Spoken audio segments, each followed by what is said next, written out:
Lalong hinigpitan ng Bureau of Immigration ang pagsusuri sa mga Pilipinong dumaraan sa immigration sa NAIA. Kamakailan, 2 babaeng papuntang Thailand ang hinarang dahil sa mga kahina-hinalang kilos.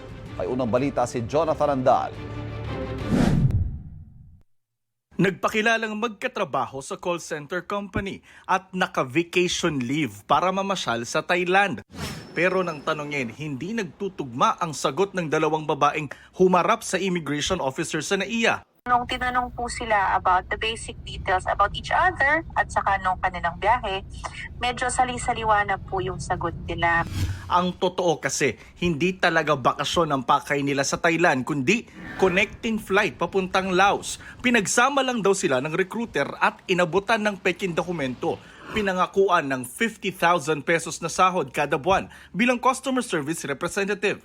Ang fixer na nakilala nila online binayaran ng 3,000 pesos para mameke ng mga dokumento. Itinurn over na ang 2 babae sa Interagency Council Against Trafficking. Sabi ng immigration, posibleng pagdating sa Laos, gawing scammer ang 2, gaya ng nangyari sa ibang Pilipino na na-rescue roon. Ang tinatarget po nila ay mga call center agents or may mga experience po sa call center kasi yun po yung parang magiging trabaho nila doon.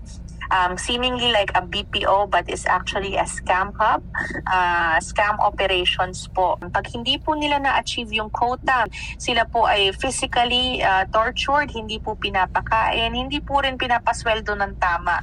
Nitong Agosto, mahigit 70 Pilipino ang kasama sa halos 800 inaresto sa umano'y cyber scam network sa border ng Laos, Thailand at Myanmar. Hiwalay pa yan sa kaso ng iba pang Pilipino na nasagip mula sa illegal recruitment noong 2024. Gaya ng 2 Pinoy na naharang noong Marso. Kunwari mga empleyado ng telco na magbabakasyon sa Thailand pero ang totoo, pagdating sa Bangkok, dadalhin sa Laos. Doon pinangakuan din sila ng trabaho bilang call center agent sa kumpanyang sangkot umano sa crypto investment scam.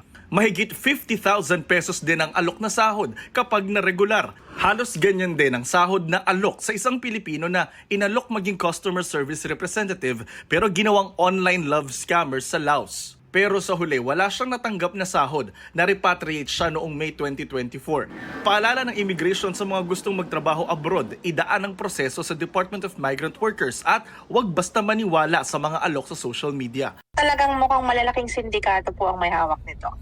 Itong unang balita, Jonathan Andal para sa GMA Integrated News.